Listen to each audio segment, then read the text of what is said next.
Bismillahirrahmanirrahim. Assalamualaikum warahmatullahi wabarakatuh. Alhamdulillahirabbil alamin. Alladzi an'ama 'alaina bi ni'matil imani wal islam. Asyhadu an la ilaha illallah wa asyhadu anna Muhammadan abduhu wa rasuluh la nabiyya ba'da amma ba'du. Puji dan syukur kehadirat Allah Subhanahu wa taala, selawat dan salam buat nabi besar kita Nabi Muhammad sallallahu alaihi wasallam. Allahumma shalli ala sayyidina Muhammad wa ala ali sayyidina Muhammad. Selamat pagi mahasiswa ibu semuanya. Kembali lagi kita bertemu hari ini pada pertemuan ke-6 mata kuliah pengantar bisnis syariah. Materi kita pada hari ini adalah terkait dengan mengorganisasi perusahaan. Sebelum kita masuk secara lebih jauh tentang mengorganisasi perusahaan, pada pertemuan minggu lalu kita sudah bahas sedikit tentang organisasi, bahwa yang dimaksud dengan organisasi itu adalah sekumpulan orang yang memiliki tujuan bersama, lalu secara bersama-sama melakukan kerja untuk mencapai tujuan tersebut, begitu. Seperti yang Ibu jelaskan minggu lalu, bahwa suatu perkumpulan itu dikatakan suatu organisasi kalau dia memiliki struktur yang jelas, memiliki tujuan yang jelas, dan melakukan kerja bersama untuk mencapai tujuan tersebut. Jika tidak melakukan hal yang tersebut, berarti belum bisa dikatakan sebagai sebuah organisasi. Nah, lalu apa bedanya organisasi dengan mengorganisasi? Kalau organisasi itu adalah kumpulannya, maka yang dikatakan dengan mengorganisasi itu adalah kegiatannya. Kegiatan untuk apa? Kegiatan untuk mengimplementasikan tujuan yang ingin dicapai dengan menyusun struktur organisasi dan melakukan pembagian tugas untuk mencapai tujuan tersebut. Nah, pada mengorganisasi ini nanti kerjanya adalah untuk menyusun struktur, membagi tugas, begitu, sehingga tercapai tujuan yang telah ditetapkan. Mengorganisasi itu juga mempertimbangkan spesialisasi kerja dan departementalisasi. Departementalisasi itu kegiatan mengelompokkan pekerja sesuai dengan ciri-ciri tugasnya. Terbagi menjadi 4. Bisa jadi pengelompokan itu berdasarkan fungsionalnya. Misal ada yang disebut dengan departemen produksi, departemen pemasaran, departemen personalia, begitu ya, dan departemen-departemen lainnya sesuai dengan kebutuhan perusahaan. Lalu ada yang dibagi juga berdasarkan jenis produksinya. Lalu ada juga yang dibagi menurut kebutuhan konsumen, ya, dan ada yang juga dibagi menurut geografisnya, sehingga dibentuk cabang-cabang. Nah, langkah-langkah apa yang perlu dilakukan untuk mengorganisasi? Ada beberapa hal. Pertama, kita harus merencanakan tugas dulu, ya. Merencanakan tugas-tugas apa yang harus dikerjakan, begitu. Nah, ini perlu ada pengidentifikasian kira-kira tugas yang perlu untuk mencapai tujuan organisasi apa. Nah, jika tugasnya sudah ada, sudah direncanakan, lalu kita akan harus menentukan tugas dan subtugas yang akan memang dilakukan untuk mencapai tujuan organisasi. Lalu jika itu sudah jelas, maka kita akan memilih dan menetapkan orang-orang yang akan melaksanakan tugas dan subtugas tersebut. Atau dalam bahasa lainnya, kita menentukan pegawai yang akan mengerjakan pekerjaan tersebut. Nah, setelah itu baru akan melakukan evaluasi. Pekerjaan yang dilakukan sesuai nggak dengan target yang sudah direncanakan. Nah, dalam mengorganisasi yang terus-menerus, para manajer harus tetap memikirkan 3 pertimbangan penting lainnya, yaitu struktur organisasi, rentang manajemen, dan mengorganisasi work behavior. Jadi, tingkah laku pegawai itu menjadi satu catatan penting bagi manajer, begitu. Dalam suatu perusahaan, orang yang jujur dan berdedikasi baik terhadap perusahaan itu akan dipertahankan ketimbang orang-orang yang melakukan kecurangan dan ketidakjujuran di dalam suatu perusahaan. Itu pasti. Kenapa? Karena akan terkait dengan produktivitas dari perusahaan tersebut, akan sangat berpengaruh kepada kinerja positif dari suatu perusahaan. Nah, ada struktur kerja.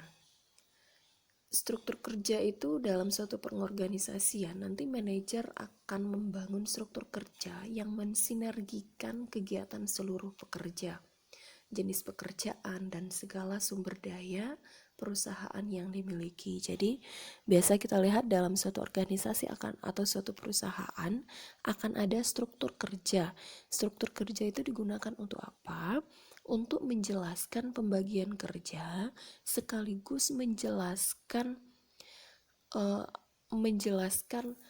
bentuk komunikasi atau bentuk koordinasi antar struktur kerja yang ada begitu. Misal dari pimpinan ke manajer begitu, itu nanti akan ada instruksi langsung. Nah, dari manajer ke staff-staff itu nanti juga akan ada bentuk koordinasi. Nah, koordinasinya seperti apa nanti akan kita bahas. Lalu organisasi itu bisa berupa organisasi formal dan informal. Nah, organisasi formal itu biasanya ada interaksi otoritas yang tegas dan hubungan struktural yang jelas di dalam suatu perusahaan. Nah, di dalam struktur organisasi formal ya, kita mengenal 3 jenis struktur dalam organisasi formal. Yang pertama disebut dengan organisasi lini. Organisasi lini yaitu adanya aliran wewenang langsung dari top manajemen kepada manajemen yang ada di bawahnya. Jadi dari leader dari top manajemen itu akan langsung memberikan instruksi kepada orang-orang yang berada di bawahnya begitu, akan ada wewenang langsung. Nah, ini biasanya terjadi pada perusahaan-perusahaan dengan skala kecil. Kenapa? Karena perusahaan dengan skala kecil itu kan biasanya struktur organisasinya lebih simple, struktur organisasinya lebih sederhana. Nah, sehingga karena lebih sederhana dan lebih sedikit, maka top manajemen itu bisa langsung memberikan wewenang kepada manajemen yang berada di bawahnya. Nah, beda lagi dengan yang nomor 2 ini, ada yang disebut dengan organisasi lini dan staf. Nah, pada organisasi lini dan staf ini adalah gabungan dari keduanya, bahwa departemen staf itu memberikan saran dan masukan untuk departemen lini, sedangkan pengambil keputusan merupakan wewenang departemen lini dan departemen staf memberikan dukungan teknis khusus begitu ya.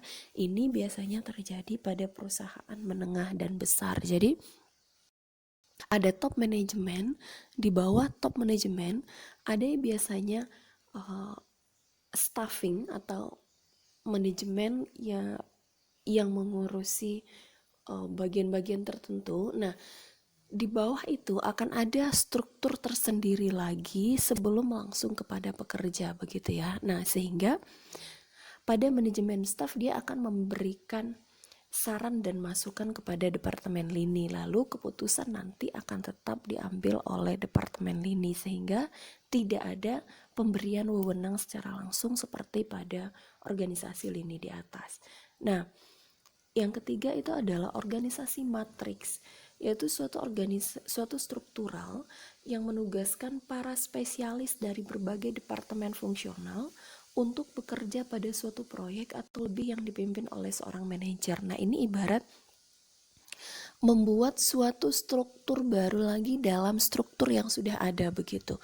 Tetapi struktur baru yang dibuat ini adalah untuk mengerjakan suatu proyek, sehingga dalam struktur yang kecil untuk suatu proyek ini nanti akan ada orang yang mewakili dari departemen pemasaran, akan ada mewakili departemen personalia, akan ada mewakili dari departemen produksi. Nah, itulah yang dimaksud dengan organisasi matrik begitu ya. Nah, dalam mengelola organisasi perusahaan kita mesti mempertimbangkan hierarki pengambilan keputusan. Ini penting. dalam struktur organisasi kita mesti mengerti hierarki pengambilan keputusan, begitu ya. Lalu kita juga harus mengerti bagaimana pendelegasian wewenang. Harus ada sentralisasi dan desentralisasi. Harus paham wewenang dan tanggung jawab serta pendelegasian dan akuntabilitas. Nah, struktur organisasi dalam suatu perusahaan atau dalam suatu organisasi itu bisa saja berubah. Alasannya ada beberapa hal. Yang pertama, perubahan kebutuhan konsumen. Teman-teman mungkin bisa memahami bahwa alih teknologi itu juga sudah membuat terjadinya perubahan pada dunia bisnis. Kalau dulu orang melakukan pemasaran secara offline, hari ini orang memasarkan produknya secara online. Nah, dengan adanya perubahan selera konsumen dari offline kepada online, perusahaan harus menyesuaikan bentuknya apa, dengan menyediakan departemen khusus yang mengurusi pemasaran secara online begitu, yang mengurusi website, mengurusi e-commerce-nya mungkin, atau mengurusi online shop-nya begitu. Nah, ini kan perubahan selera konsumen, perubahan gaya hidup konsumen hari ini yang itu harus diikuti oleh perubahan dalam struktur organisasi perusahaan. Nah, ada juga perubahan struktur karena perubahan latar belakang pendidikan pekerja, ya. Nah, ini perlu perusahaan perhatikan. Jangan jangan mengambil tindakan secara sama antara pekerja yang memiliki latar belakang yang berbeda begitu. Misal, bagi pekerja yang lulusan sarjana, maka mereka tidak perlu lagi diarahkan pekerjaan secara detail. Mereka cuma perlu diarahkan gambaran secara umum, maka mereka nanti akan bisa menyelesaikan pekerjaan. Tapi bagi pekerja-pekerja misalnya tenaga kerja kasar dan lain sebagainya yang itu perlu ada pengarahan teknis dan secara detail. Nah, inilah maksudnya bahwa suatu perusahaan harus mengerti dia akan merekrut pekerjanya dari kalangan mana, dan itu tentunya harus menyesuaikan dengan budaya kerja dan struktur organisasi yang ada dalam perusahaan. Nah, yang ketiga ini yang Ibu katakan tadi, ada perubahan teknologi. Perubahan teknologi akan terjadinya perubahan struktur organisasi. Dan yang terakhir adanya ketidakpastian lingkungan dan struktur organisasi, ya. Lingkungan itu bisa saja berubah begitu ya. Nah, tentunya organisasi perusahaan harus menyesuaikan dengan lingkungan yang ada di sekitar kita. Demikian saja materi kita pada hari ini. Selanjutnya kita akan mengelaborasi dengan sesi diskusi. Ibu ucapkan terima kasih. Wassalamualaikum warahmatullahi wabarakatuh.